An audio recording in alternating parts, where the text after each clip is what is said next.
Þá komið að því að byrja á verkefninu. Við vorum búin að skoða muninn á textanum sem þið eru komið með hérna og því hvernig hann mun líta út. Og útlitið á textanum, því stjórnið því með því að nota stílsnið. Og stílsniðin finnum við hér inn í þessum kafla hérna sem stendur styles, en það þýðir stílsnið á íslensku. Stílsnið sem sagt að maður er búin að velja leturgerðina, stærðina, hvort hún er feitletruð eða skáletruð, hvort hún sé rauð eða svört eða hvernig sem er. Og til þess að sjá nánari fleiri gerðir heldur en það sem hér er uppi, þá smellum við á litlu öruna hérna, þá kemur paletta upp og við erum að fara að nota 4 stílsnið sem eru hér inn í þessu sem er búið að stilla fyrir okkur. Það er heading 1 sem eru fyrirsagnir eins og þessi hér sem eru hástafanletri. Síðan er heading 2 sem við skoðum hérna aðeins neðar sem eru undir fyrirsagnir. En síðan er það meginmál og meginmál indrið. Meginmál er almennur texti, svona venjulegu texti inn í ritgerðum eða bókum. En við erum með tvenns konar meginmál, annars vegar meginmál sem að byrjar hérna fremst við spássíuna, hins vegar sem að er með indregin í fyrstu línunni. En fyrsta setningin á eftir fyrirsögn, hvort sem það er aðal fyrirsögn eða undir fyrirsögn, byrjar alltaf hérna fremst við spássíuna. En mest af textanum er í meginmál indregið. Þess vegna ætlum við að velja allan textan í ritgerðinu og við byrjum núna. Þið getið náttúrulega dregið yfir allan textan sem er kannski ekki mjög hentugt ef þið eru með mjög langan texta, til dæmis 20 blaðsíður eða svo. Þá er einfaldast ef maður ætlar að velja allan textan að halda Ctrl-takkanum niðri og ýta á A. Þá velur maður allan textan í allri ritgerðinni, sjáðu.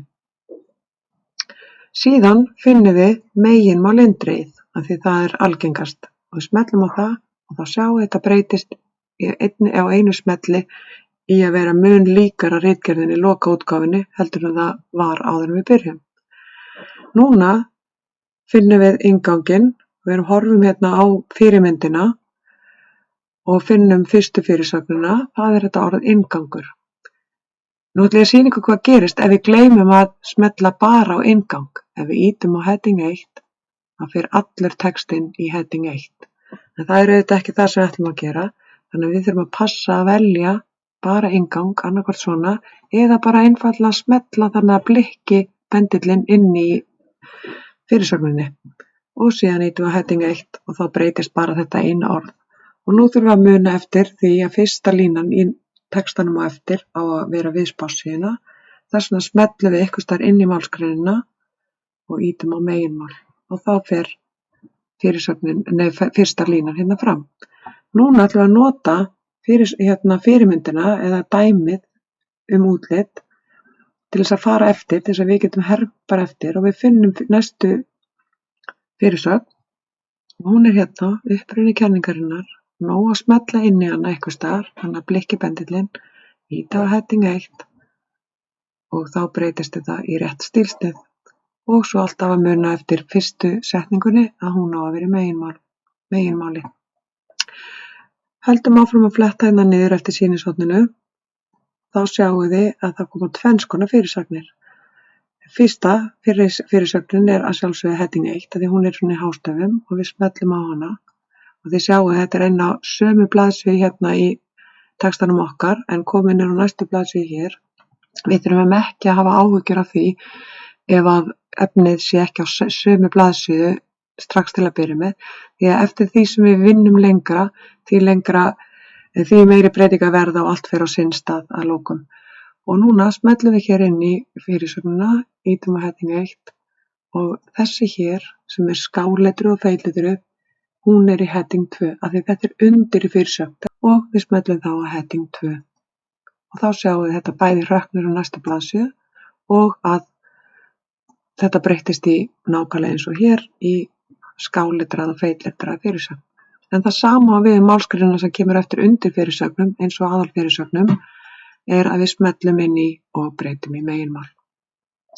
Núna finnið þið og þið sjá að hér eru myndirnar komnar inn og við munum setja þar inn síðar, en af því að myndirnar eru komnar inn og það er hrinda frá sér texta, þá mun efnið ykkar ekki strax vera sömu blaðsíðu.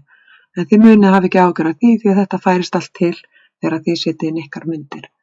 Nú skuluð þið fylgja dæminu hér, finna fyrirsagnar og fletta niður eftir síðunni og finna allar fyrirsagnar og breyta þeim hjá ykkur. Ég ætla ekki að gera það hér í vídeóinu. Og taki eftir því að aðeins neðar þá breytast fyrirsagnar aftur. Annað sem þið skuluð hafa í huga er að hér neðst byrjar heimildaskráin og vefskrá og myndaskrá. Textinn þar, hann fellur ekki undir meginmál eða meginmál indrið, þannig að þið skuluð alveg láta þann texta eiga sig í bili og við förum saman í það hvernig þið breytið þessu og búið til nýtt stílsnið sem heitir heimildaskrá.